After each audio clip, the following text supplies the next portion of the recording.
All right.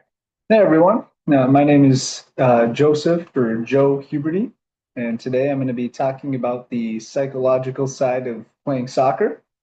I coach college basketball, but the mental skills, the challenges of being an athlete really apply very well across those sports in tandem. Soccer is really the world's game. It's a game that many middle school athletes can use as a way to grow physically, socially, and mentally. All right, so introduction to soccer. Soccer is a fast-paced sport played between two teams of 11 players. The goal is to score more goals than your opponent, as it is in many sports. Okay. At the middle school level, it really develops endurance, coordination, teamwork. It's a sport where psychological skills are just as important as the physical ones in regards to success and enjoyment of the sport. Because it's the continuous play. There's very few stoppages. Athletes need to think quickly, work well with teammates, be mentally tough when the game gets tough, right? Moving on, kind of in the same vein, but not directly in the same spot. Physical skills for success. To succeed in soccer, it's not all psychological. Okay, there is the need for strong endurance, as we had briefly mentioned beforehand. Good agility, good decision making with your feet, and just overall coordination.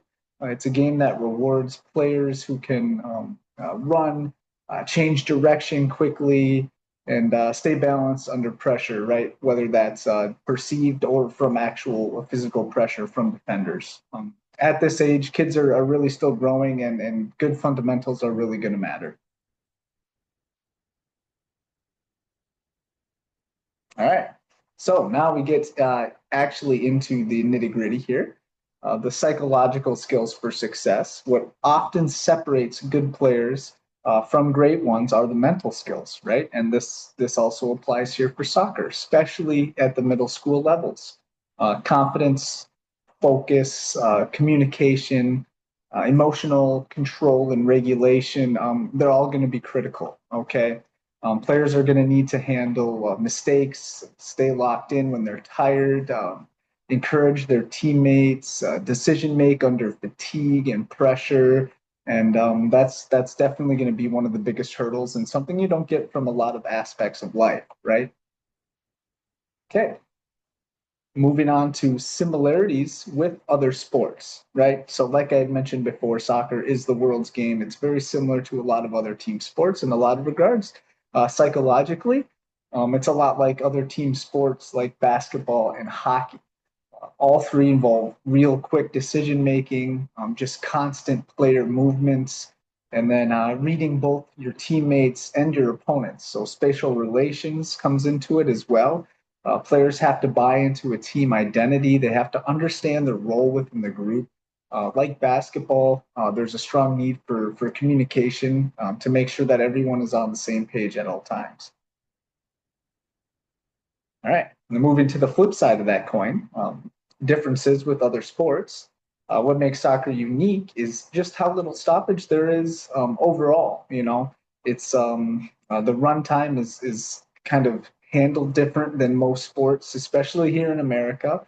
And there are no timeouts every couple of minutes like there are basketball. When it kind of sucks when you're watching a basketball game on TV and every 2 minutes there's a timeout and a commercial break and all that stuff. There's no consistent opportunity to stop and plan the next play like there is in football or in basketball or these sports that a lot of Americans are used to. Because of that, the ability that the players have to think, to adjust on the fly for long stretches, it also requires a different type of endurance other than just physical, right? Mental.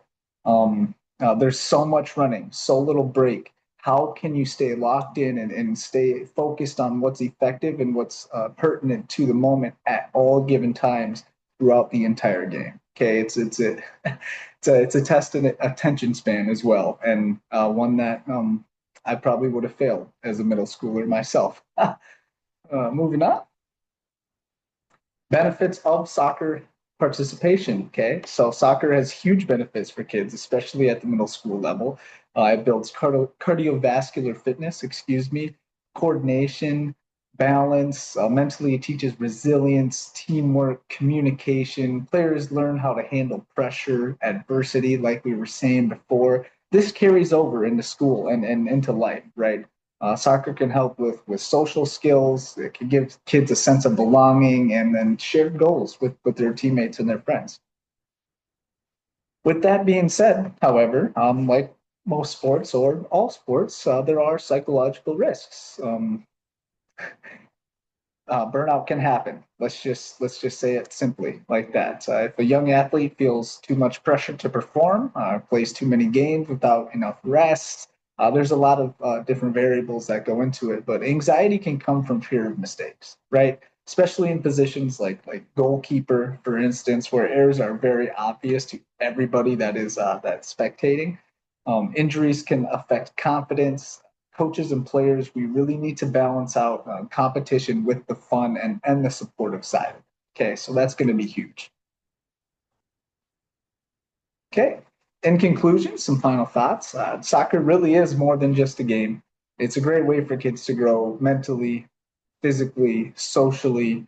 The lessons that they learn on the field, resilience, communication, teamwork, these things, they stick with them long after they stop playing.